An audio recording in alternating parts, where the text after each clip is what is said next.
musidɓe tedduɓe yeɓiyankoɓe Ayaw mbo Daka TV min calmini mon goto fof inde mum tawini wonde e mbaadi yettude muɗum sikki ala honon goyruɗon yirude kala saaha min kewi wiide kawlol ko dilli ya rutto ko dillini ɗum gonde tawno ko ɗum ɓuri ɗum hewde doole e oɗo ñalawma hannde tedduɗo eɗen bismi goto e ɓesgu Medina Gounass goto e darniɓe ɓamtare Madina Gounass woni développement kono ko suka tigui baɗɗo jangde muɗum ha gayni arti e nder ɓesgu Madina Gounass en ari wallodurde e mabɓe ay kala saaha yewtere meɗen jillu so tawi yillima e nder wuuro ngo yaltinat kode baɗɗe fayida kode mantiniɗe nde tawno eɗen gandi ko yakoraɓe e banggueji ɗi kala min jetti noon dendagal rewindiɓe golle ɗe to banggue chaine men mo Daka TV ka e radio men Daka FM foof heeɗiyankoɓe men tedduɓe mbiyen bisimilla moon e kettugol oɗo ñalawma tedduɗo jilloyɗen koto banggue ndiyam alay saago noon a wawa haalde neɗɗo to banggue laaɓal mum to banggue dewal Allah tawi adaraki ndiyam ko ɗum saabi mbi hande min jahat e nder halfinaɓe ndiyam e nder Medina Gounass hayso tawi en ƴettoyani guila e fuɗɗo garɗen ko hande jamanu nde wonno yontande kala jamanu kala ene jogui yontaɓe ɓe Allah waɗi hen bisminen ko musidɗo men Mamadou Talla jeyaɗo ɗo e nder Medina Gounass kono ko koɗɗo toon e nder leegal meɗen Rumdi so tawi noon en gari e ndeɗo men yewtere en gaddi bandiraɓe mbita oɗo ko koɗo e Medina Gounass caggal nde salmini bandiraɓe ma en ketto jaabuji makko laaɓɗi fewde yeeɓiyankoɓe Daka TV kono kay heeɗiyankoɓe radio Daka FM ɗum noon ceerno Mamadou ko adi foof calmodira e ɓen ɓe ganduɗa ko yeeɓiyankoɓe Daka TV a'udhu billahi minash shaitanir rajim ko waɗi e salminanko fof min calmini halifa min tedduɗo ceerno Tidiane Ba eɗen ñagonoma Allah nde junata ɓalde mo wadde hen cellal no fewi e ɓoyna kadi ceerno men ceerno ibn ceerno jeese man e wallodirde makko kanko ceerno mi calmini ɓesgu ceerno fof e kuuɓal mi tengtini salminago noon e ceerno Amadou Bayel o ndedduɗen golle kewɗe e nder wuuro ngo mi calmini Bayel Mbaye kañum e technicien mum Daka TV fof ene wonde Daka FM kanko mi calmini aussi heeɗiyankoɓe e yeeɓiyankoɓe Daka TV e Daka FM fof e kuuɓal ko noon tigui enen nandi ɗiɗo calminali ko waɗi fof haade men nadde bundi ɗeɗo men yewtere wonande ɓen yeeɓoɓe oɗo émission nanoɓe Mouhamadou Siraji Talla yiyoɓe mo e nder Medina Gounass gandama somi mbima holgonɗo Siraji Talla hayso tawi fulɓe ne wiya haalde hoore mum wona hunde wemde ciftanamin holi kanko iwdi makko e cinnaɓe makko e jangde makko hayso ko seeɗa eyyi no mbitani Bayel Mbaye fuɗɗorde émission mbiyeten ko Mamadou Talla ɓurmi andirede ko Siraji Talla komi ɓiɗɗo e wuuro he ɗo jibinami Allah waɗi jinnabam gorko wiyete ko Saydou bamo wiyete ko Amadou ɓen koye mawɓe ɓoyɓe e dental he jinnaɗum debbo wiye Dieynaba no yette Diop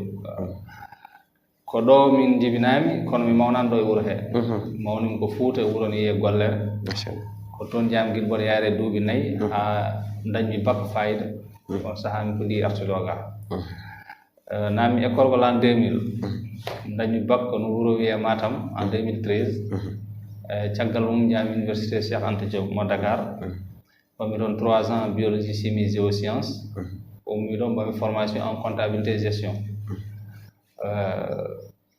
teɗɗinade tan to raɓɓiri ko o woni Siraji Talla machallah tigi en paami Siraji Talla mo joddiɗen ɗo woli kanko to banggue iwdi jinnaɓe ɗum noon en calmini yirlaɓe ɓe Allah yiiɗi eɗen kewi wiide ko tandiraɓe Binte Maram Boy ɓe gawani liɗɗi dasani doliŋaji yirlaɓe to goni kala jammi kisal gone mabɓe hande hayso tawi a waɗi jangde ma ko ɓuuri hen hewde e nder leydi ndi Mamadou Talla arti e nder Medina Gounass oɗo saaha dillat koto banggue Agifor ndiyam amin jiiɗi andude holno naatirɗa e ngal ɗo gollal cattugal saabu ko gollal ndiyam ngal ganduɗa kadi machallah wasta wooda caɗele garoyɗe hen kono holno naatirɗa e Agifor ha hande ha woni ko aɗa jeeya e hooreɓe ɓe eyyi Agifor namdi toon ko décembre jawtuɗo nayi kam toon noon ko tanam jinnaɗam ne wiye Moutarba ko on haalani ceerno Amadou Bayel haalam heyno noon minne ceernajo mi jokkodirno banggueji goɗɗi kono ummori koye Moutar faye e ceernajo o on saaha ceernajo o noddi kam yimɓe armi ballodira e golle ɗe nde ɗum waɗi noon ɗon no mboɗo gollal gar station ga tami arti hen seeɗa hade mi arde e Asifore machallah station ko ceerno Abdou Aziz ceerno yurmen Allah wone mo amin kanko addi kam yo wonɗo station hade ɗum en 2016 2015 2016 o nawno kam formation en gestion des stations service min mbaɗi formation min gayni fonno on saaha golle ɗe puɗɗo tardi seeɗa caggal mum formation goɗɗo feeñi o yomi yaami waɗoya comptabilité et gestion mate yaade e formation momin mbaɗatno e station ɗum waɗi 2016 2017 2018 ha 2019 nde station o pari on saaha o noddi kam o haalan kam wimi o saaha on to liggotomi o wi eyi joni noon tawde ko noon yo haalde tinnaɗam gorko ɓe kaalde pawdiri o noddi kam yomi ar garmi gonmi ɗo e station noon gonirmi ɗon haa ko jolti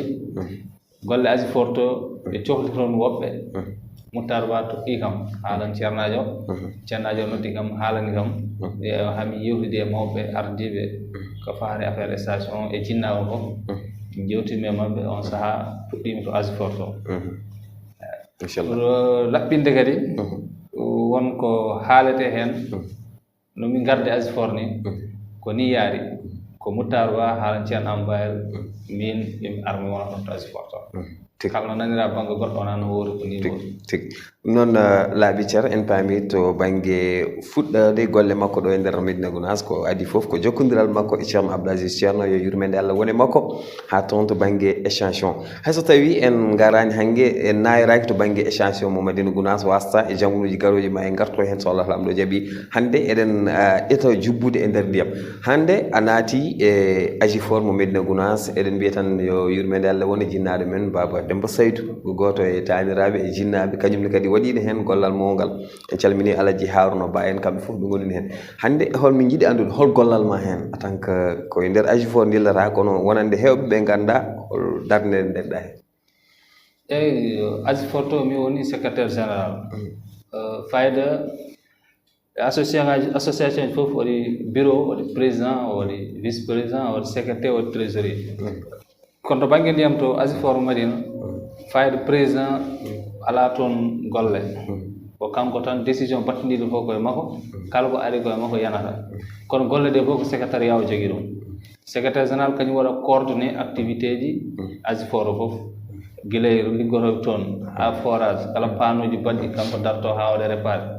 kala réclamation batteɗo kadi koye makko watte réclame kanko jogui fonctionnement forage o fonctionnement kanko jogui kadi gestion yimɓeɓe e gestion ressources uji forage ɗe so relevé yonti kanko fewnata fiche uji relevé ɓe jaaha mbaɗoya relevé ɓe garti ɓe gaddanam kanko fewnata facture aji so pari o totta ɓe jaaha ɓe jogoya so yi ha waɗi dumuna ɓe garani yobde ɓe rewata kanko kadi rewata heen omo siftinata jomumen ɓe ballodira ha ɓen gara yobde e toɗɗinade to raɓɓi tan secrétaire général kañum jogui gollorgal ngal fof e nder Asifor inchallah tigi en paami ko kanko woni secrétaire général Asifor mo Médina Gounass ɗum noon so tawi en garti to baŋnge Asifor gila fuɗɗi ha hannde eɗen nganndi duuɓi kewɗi wasta taw won caɗeele gonɗe e ndeer golle ɗe sabu eɗen nganndi won heen yimɓe ene jogo caɗeele ndiyam e ndeer wuro ngo kono kadi donka famde holto caɗeele ɗe ngoni mbele koye région ji ɗi no nattodirta ni walla ko caɗeele no yimɓe ngoni ƴettude ni walla Madina ɓuri force uji gonɗi ɗo ɗi on baŋngen mbele caɗeele ngala to eyi caɗeele ɗe kalɗa ɗo ɗe fof eɗe ngoodi en caɗeele fof ko baŋnge mum caɗeele basgol heɓde ndiyam ngol en yowiti e baŋngeji ɗiɗo branchement makko no wawi wasa moƴƴude wonande branchement o to fuɗɗi haa to yettima ɗo no wawi dañde caɗeele nder heen probléme réseau o kañumne kadi ko nan nder heen surtout noon legre hakkude ɗe woni réseau gadiɗo ko réseau mo ganduɗa hoore ma o ɓooyi tiwoji puɗɗima tampude kadi on saaha nden ko tiwoji tokosi ɓe ƴettanno yimɓe nayo joya ƴetta heen taw ko tiwoɗiɗa ko neɗɗo goto on tiwo o waɗa ɗum yimɓe heewɓe ƴetta heen to yi ha ɓooyi kamɓe fof ɓe natta jogade ɓe natta heɓde ndiyam e caɗele goɗɗe kadi ko wuuro ngo ɓuuri ndiyam ɗam ɓuuri mawnude ɓuuri yajde ɓuuri forage uji doole en mbadda heen seeɗa seeɗa kono so tawi réseau o rewi nawol branchement surtout ko mbiyata branchement clandestin woni guykaji ɗi e branchement ganduɗa hoore ma mbaɗani respecté les normes ƴetta tiwo tokoso lelna ɗum métre uji 60 métre uji temedere so fuɗɗorde ɗo ma heɓ ndiyam kono so yi ha ɓuri ɗon to goɗɗo ƴetti hen tan ono fof natti heɓde daroɗon noon mbiyen ndiyam ala taw ala ndiyam ne woodi e tiyo mawɗo he mais tiyo to hooso mo ƴettuɗon o on hattanani dongal ngal ɗo fof wona ndiyam nattoya toon majji e nder réseau he surtout ɗin probléme uji ɓuri tengtude ɗo hannde caɗele ndiyam e nder wuro ngo ko tiyoji tuhosi mo mbaɗata e réseau ji branchement clandestin hewɓe ƴetta hen hewɓe ƴetta hen branchement clandestin woni surtout comme exemple bayan mbawi ƴetti tiyo o koddi ɗum ñaago ɗum o fooɗan ɗum hen o koddi ɗum ñaago ɗum fooɗan ɗum hen so yeehi ha ɓooyi ono fof natton heɓde ndiyam ɓe ko clandestin ɓe keɓani a heɓani an normal a natti heɓde e dow mum ASIFOR mbiɗa andi nana e programme yuɓɓitindi golle ɗe ɓe amini hen e programme uji ɗon kono ko namdi ko moyen so tawi jomum accidama hen tan teddata mum saabu hannde fof ne seeri tiwoji poɗɗi waɗede ɗi aɗi ceeri tiwo fof jara ko goto 6 métre fof 11 000 12 000 aya yawde hen hadde 20 tiwo ɗum ene ɗeɓi teddude e miskineɓe e himɓe wuuro ngon ɗeɓi teddude men kono amin mbaɗa hen min jogui programme uji ɗi min dokki réseau ji min mbaɗa extension réseau ji e changement réseau ji gonɗi ɗo ɗi fof ene aroya kono soit taw yettade tigi noon musidɓe tedduɓe yeɓiyankoɓe Daka TV min ciftuna men yewtere meɗen hannde jaɓɓiɗen ko monsieur Mamadou Tall mo ganduɗa kanko woni secrétaire général ASIFOR mo Médina Gounass te kadi ko dillowo e essence mo Médina Gounass hannde noon ceerno Mamadou so tawi en garti to banggue ASIFOR yimɓe liggotoɓe e dow mum beele won ƴettaɓe tan ɓen ko ASIFOR Médina yoɓata ɗumen walla ala jomumen goniri hen tan ko par journalier tan wona embauchement beele ɓen kadi ene goni toon ASIFOR ko structure mo ganduɗa hoore ma ne jogui yo ƴetti ne liggo e nder ASIFOR lewru maayi omo yoɓaɓe ɓen onon mbiyata ɓen embauchement kono yettaki toon to banggal ASIFOR noon ASIFOR wona entité mbaɗo wadde embauché o wayramo ƴettudemo o wima so lewru maayi ɗum jaɓama mais ko faate embauchement o ASIFOR ala on entité taw wawde ƴettude ɗum no waɗi noon liggoto toon lewru fof to maayi ko kadia o jaɓeɗa so lewru ndu maayi gara jaɓeɗa no waɗi woɓɓe kamɓe mbiyata plombier ji ɓeɗon ko par pointage woni journée fof ko kadia o jaɓeɗa kala nde dawɗa so arti binda e indema date mo dawɗa o ceƴƴina so lewru maayi compte no foti balɗe dewɗa rendine haalis o joɓeɗa hay ɗum ne kadi ko jobdi lewru mais façon goɗɗo woni aɗa wawi wata dawde sa alama lewru ndu fof ɗum tan sernuma e goɗɗo ganduɗa hono taƴƴana lewru fof ko ɗum yoɓate ASIFOR ne ligguinoma on yimɓe sappo e ɗiɗo sappo e goho ɓe ganduɗa hono yoɓata ko salaire fixe heddino yimɓe sappo ɓe gandanɗa hoore ma ko plombeji ɓen salaire mumen no waɗa varié ɓen ko no dawirɗa fof ɓurata yeɓirede inchallah tigi e dow mum waɗi wasta wooda ɓen ɓe ganduɗa ko yiiɗoɓe humpitade golle ɗe saabu hewɓe ne mbiya ene jiiɗa jeeyede ɗeɗon golle kono noon donka famde dammuɗe ndewata ha mbawa arde ko neɗɗo jangguɗo tan ɓuura sohle toon walla woni yimɓe ene cohle hayso tawi ngala jangde to banggue niveau towɗo ene mbawi arde tan ko haralleɓe gona e ɗeɗon golle eyyi sa daari hande ASIFOR so darama niveau towɗo gonɗo toon somi itti hooram gasi donc wona niveau won niveau namdi pour arde liggade ASIFOR ko woodi no ko ɓooyi wonnoɓe hen ko ɓooyiɓe fof ɓen nani hen par ce que waɗi ko parti ji waɗi ɓe ko releveur uji mbaɗa relevé so lewru ma jaaha ƴetta ndes gadda ɓe mbaɗa relevé waɗi mo gandanɗa hoorema ɓen ko surveillant général uji ɓe jahade nder wuuro ngo on ne jurno tiwo pusɗo fof gara kaala so wiyete plombier jaaha pewnoya no waɗi caissier woni joɓoteɗo facture aji o waɗi secrétaire général ganduɗa hono kañum huufi golle ɗe fof e président gardiɗo trésorier moftowo ɗiɗo banggueji fof hawnaki koto secrétaire général ɗo tan namdi won golle gandal seeɗa ete wonde banggue conducteur o par ce que conducteur o jogui ko machine ngaji ɗi gorto koye courant on kadi ko ma o humpito ɗum no fewi nde wawa halfinede ɗum o jogo ɗum no foti jogorade tigui ɗum noon sikkata ɗo laaɓi ceer wonande bandiraɓe ganduɗa ko yiɗɓe humpitade so tawi en garti to banggue Médina Gounass hande woni wiyoɓe forage uji tati walla nayyi nanɗo e nder wuuro ngo wonni mbiya hay forage jeeyoɓo ene ɗamina ene jogori arde kono ha joni ɗum wawani reglude caɗele ɗe tigui tigui o beela forage uji gonɗo ɗi fof ko Asifor mo Medina huufi ɗum walla won gonɗi ɗo on gonani secteur goto ko wayno ɓeɗo ko hydraulique ndi ɓeega ko Asifor ɓeeɗa ko SDE e ko nandi hen à la fois Asifor ko association usager du forage hydraulique ko bangue OFOR ko bangue mais fof soɓe gaddi forage mo gonɗi ɗo ɗi fof ko Asifor huufi kala forage dariɗo e nder wuro ngo Madina ko association des usagers du forage Médina Gounass woni Asifor kañum kippiɗi caɗele forage uji ɗi keewi ndiyam ne manka caɗele gadi ɗe fof ko réseau tant que o moƴƴani so yiɗi pompa 120 mètres cube ala ko nafara majjat tan ko e nder réseau he enen Madinaɓe enen naftorto ndiyam ɗam enen kutorto ɗam wadde enen poti moƴƴinde on hollum so tawi mi ari mi yiɗi wadde robinet mbaɗa respecté no mbiyeɗa e waɗir ni mbaɗira noon kono jomumen ngara ɓe mbaɗir ni mbaɗa goɗɗum janggo e jaam keɓani ndiyam kadi garta hen kewgol forage uji rokkata wuro ngo ndiyam famɗugol forage uji hattamo ndiyam so tawi réseau o ne moƴƴi so tawi o réseau no woniri ni woniri hay so en dañiro forage uji nogas mi sikki en dañat kadi won leeɗe ɓan dañ caɗele e ndiyam surtout saaha daka o taw yimɓe fof ene cohla ndiyam est ce que on dañata kadi ɗeɗon caɗele saaha daka o eyyi saaha daka o ne waɗi forte demande so demande ɓuuri production tan manque ma waɗat so tawi forage uji gonga ni eɗen jogui forage uji 4 tati taw goɗɗo soit gazan no fewi kono kanƴi fof koto jaltini ko eɗen mbawna dañde forage jaltinowo ɗum lawol gotol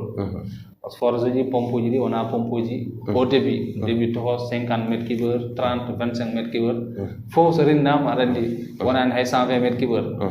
so tawi noon en mbawi kanƴi foti kubbi ko 100 mètres cube heure walla ko manque ɗum seeɗa wonata so tawi wuro ngo ne sohli 200 mètres cube heure aɗani caɗele mbaɗat saaha daka hoɓɓe ne kewi so hoɓɓe kewi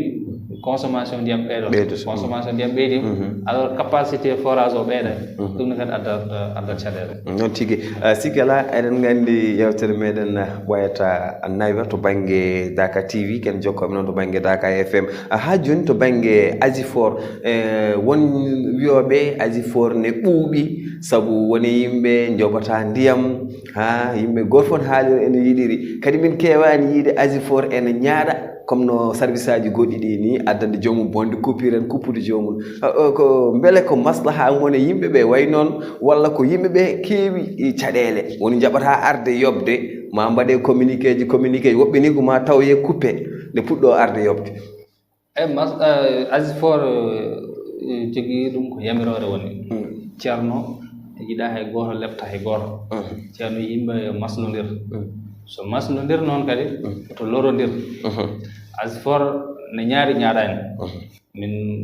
Asifor heewa ɗum ma tan yaha coupé a jomum ko mami ciftin ɗum min ciftinir ɗum ha min ganda ɗo hanti ko kuppudemo tan yonti mi jaaha min kuppamo e dow teddugal kadi so ari o ari yobde o ari famodire mi ƴeewa famodire mo wona lorotamo lorta Asifor service aji keddiɗi ɗi e Asifor ne serti par ce que sa daari hokkuma exemple goto e nder région mboɗa yiɗo ko Madina tan dañi ngal ɗon gueɗal woni forage Madina ko Madina fof seeri ɗum jiiɗa e forage sa ƴetti manda ko neɗɗo goto seeri so dañi bénéfice ko kanko so perti ko kanko kala ko heeɓi hen ko kanko Madina noon forage uji mum mbayani noon kala ko heeɓi ko wuuro ngo rendi kala ko perti ko wuuro ngo fof perti won ko ganduɗa hoorema kadi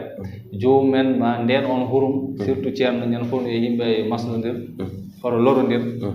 min nden on hurum min putodira e yimɓe seeɗa seeɗa ha gara jooɓo facture aji men taw ala caɗele o saaha noon kam tabarka masalan sewori yimɓe fuɗɗima famde gandi nafoore mum joggol facture aji mum ko ta yooɓi ko hoorema jaɓanɗa so tawi mbayat mbayat yoɓa min mi yoɓata so janggo e jaam to forage o dañi probléme a tinat mi tinat donc so tawi yimɓe gandiri noon mbaɗi joguima on mentalité o ngal ɗon haqqiɗantagal tan caɗele mbatta to banggue joggol facture aji ɗo tigi ɗum noon cakketirten hayso ko ɗeɗo namde en tant que a ari e nder Asifor mo Médina Gounass wasta wooda caɗele tawɗa hen kono en tant que secrétaire général mo Asifor aɗa daari saabu wasta wiɓe Asifor Sénélec ne rewna ɗum ndiyam kuura ha heewi ne foti yobde en tant que ari ka suga aɗa yiiɗi ligganade Médina Gounass message mo nokkata yimɓeɓe tankasiraji talla suka Madina Gounass naaɓe baɗɗo jangde mum ari e dari e wallude ɓesgu Madina Gounass naaɓe message fort o dokkata yimɓe darde mumen no poti darrade e wallidde Asifor gonga hay sa fuɗɗima memde ɗum joni ko holɗum wonata e pour ballodira Asifor ko mo fof toppiro ɗeɗo gueɗe ndiyam waɗani kene bonne ndiyam so ala e ndiyam ko source de vie français wiyata koye guura jeeya hunde fof ɗo wawi haɗede nguura mbaɗa survivre daɗa hen ha heddi ndiyam so ndiyam manquima tan gurdam ma nakkat on kam ma weeɓata yimɓe toppiro ndena bonnugol ndiyam ngol ndengol bonnugol ndiyam ngol noon ko guilay toji pus robiñaji ɗi moƴƴani defoji ndiyam walla factaji jaɓaka walla jottade en wi Asifor ko ni Asifor kona ɗum wodanani hay goto wodana hay liggoɗoɗon ɓe saaha ɓe ligga e toon Asifor ta wi Asifor tan mbiɗa ko Madina Asifor ko Madina fof ndendi ɗum caɗele gonɗe toon ne fof ene fof ndendi ɗum so ndiyam fora dañi probléme wona min tan tinata secrétaire général Asifor wuro ngo fof tinata ɗum noon so en fof en ndendi en goni haɓɓe rotere te jii bonno kaɗen ɗum te jii pijoro mbatten ɗum e lawol te jii mo toppira e facture mum ballen ɗum ha toppira facture mum yawa ko addata ko janggo e jaam to ɗum to forage o sohloyi ko toon ruttake yam fayane poosam fayane poos président Abdoulaye Sy fayane poos hay goto ko forage uji e ruttoto machallah tigui so ari wonata ko gartam forage wona gartam wuuro ngo hande o en ji wone guure puɗɗima hebde nde ndiyam ko wayno Madina Pakane ko wayno Madina Touat ko wayno Aynoumady beele forage uji gonɗi Dakar kañƴen kadi ala e miijo moon yidde région sinno ko sago mon de omo foti yaade sunnatu omo foti yaade abisangude eko way noon e ɗum ko yidde nde ceerno yiɗi kamɓe mbiyata français kamɓe mbiyata e langage mum kamɓe hydraulique village polarisé woni ndiyam gonnam Dakar ɗam wasa haadde Dakar tan rokka guure goɗɗe kala wuuro mo rokki ɓe inni ɗum village polarisé walla forage Dakar par ce que forage uji kanƴi gonɗi toon ɗi eɓe jiiɗi waɗa polarisé ni wuuro ngo par ce que a ƴetti forage goto nan Dakar kanko ɓuuri forage men ɗi fof doole on forage SD o yettini 120 métres cube heure on forage tan so naati ɗo e wuuro ngo en caɗele men ndiyam banggue eɗen boƴƴi réseau natti eɗen jiiɗi ceerno ñaagui kanko kamɓe lamɓe ɓe kaalino yidde ittude ndiyam ɗam fora Dakar ɓe gadda ɗam Madina ɓe itta ɗam toon ɓe nawa ɗum guure saraji no mbaɗata yewtidama noon e jogui programme uji wonande PIMA PIDC ɓeɗon fof ɓe jewtidama hen ɓe mbaɗa étudier kono wonno ko namdi ko budget moɗo ɗo e Dakar ne woɗɗi 10 kilométres 10 kilométres réseau wona hunde wiyamde kadi wona ɗum tan ne yaara Dakar alan courant wara fonctionnaire tan ko Dakar ha Dakar so forage uji mbatti huɓɓude caggal Dakar wala goɗɗo courant heddo toon caggal Dakar ɗum ne kadi ko question goɗɗo ganduɗa hoorema ko direction ngaji kewɗi natodiri ɗon ha ɗum wawa yewto kono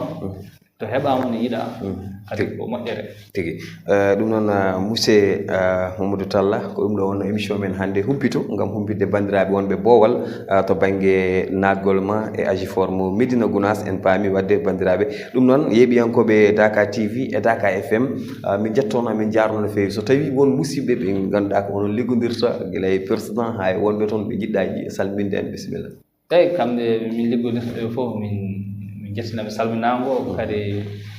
min duttaɓe teddugal ngal ɓe jogui wonande ardiɓe ceerno Amadou Bayel ceerno président Abdoulaye Sy e trésorier Alaji Ibrahima Djikko e caissier men Amadou Sambalo wonande surveillant aji ɗi Abdoulaye Sow e Ousmane e Ousmane Balo Issa Falen kamɓe fof e en calmina kadi Moutar Ba kañum woni secrétaire adjoint hande omo liggano Asifor omo liggana Asifor omo liggano Asifor on hollum kala to yi moƴƴere ganduɗa hoorema Asifor to hutorim no wawi nawde Asifor yeeso omo maddana Asifor omo liggo Asifor on hollum kala nde Asifor sohlimo omo daro arde ɗo foti darade hande en calmina kadi conducteur o Keita vraiment ko jambar kanko goto jogui forage uji nayyi ɗi foof eɗen gandi ne moosi eɗen jettamo hen eɗen jarnamo hen en jaarno fof liggotoɓe releveur uji fof kamɓe fof eɗen calminaɓe e pulombeji eɗen mbiya kadi yo jokku tinnare sabu gila fuɗɗi fay joni ko ɓeydare tan yimɓe jokku tinnare mate ɗum caɗele ndiyam yimɓe nananno madina caɗele ndiyam hay so nattani ha laaɓa usto no feewi no feewi ko noon tigi caɗele ndiyam e madina hay so nattani ha laaɓa usto noon koye konngol musidɗo men Mamadou Talla mo ganduɗa ko kanko woni secrétaire général mo ASIFOR Médina Gounass en jettimo no feewi kanko wonno koɗo men e yewtere men humpito hannde tawi koye ayaw mon bo Dakar TV ene yaada e Dakar FM en jetti dendagal yeɓannoɓe ndeɗo men e yewtere mbiyen tan hoto dittine payɗon juuɗe moon saaha kala mamin gaddon moon sukaɓe wonɓe nder wuuro ngo tawi ni ko yakoraɓe dariɓe e banggueji ɗi kala gam Médina Gounass yo yaaru yeeso yo ɓamto yo yi hoore muɗum en jettima no feewi eɗen beltonomo noon tuma nde wawi jaɓande men ha keɓɗen oɗo occasion wawde joɗodade e makko e ayaw men mo Dakar TV gam humpidde yimɓe caɗele ndiyam forage mo Médina Gounass to banggue caméra to wonno toon ko Abou Thiam maccuɗo haaji mum